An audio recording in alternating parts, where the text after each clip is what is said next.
নাম, আল্লাহর জিকির করা। মসজিদের মধ্যে আমরা দুনিয়াবি অনেক কথা বলে ফেলি, কিন্তু এটা ঠিক নয়। আপনার এটা স্মরণ রাখতে হবে যে আমি আল্লাহ রাব্বুল আলামিনের সন্তুষ্টি অর্জনের জন্য আমি মসজিদে এসেছি। অতএব যদি আমি গুনাহ বোঝা নিয়ে বাড়িতে যাই, তাহলে আমার মসজিদে আসা সব ব্যর্থ।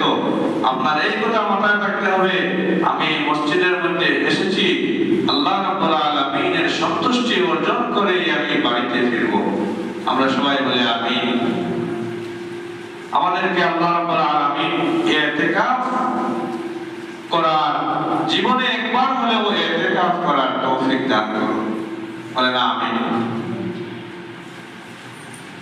ইতিকাফ সম্পর্কে আল্লাহ সুবহানাহু ওয়া তাআলা নিজেই বলেছেন, লিত-তাওয়াইফিনা ওয়াল আকিফিনা ওয়ার রুকাইস সুজুদ।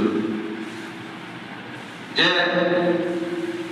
তাওয়াফকারী, আকিফিনা ইতিকাফকারী, ওয়ার রুকাইস সুজুদ রুকু সিজদাকারীদের জন্য আমার পবিত্র ঘরকে পবিত্র রাখতে হবে। বলেন সুবহানাল্লাহ।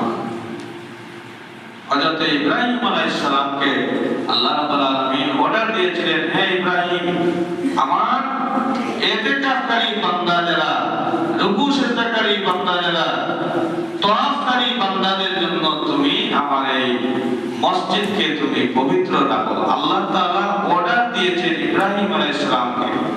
অতএব এই ইতিকাফকারী বান্দার সম্মান মর্যাদা আল্লাহ সুবহানাহু ওয়া তাআলা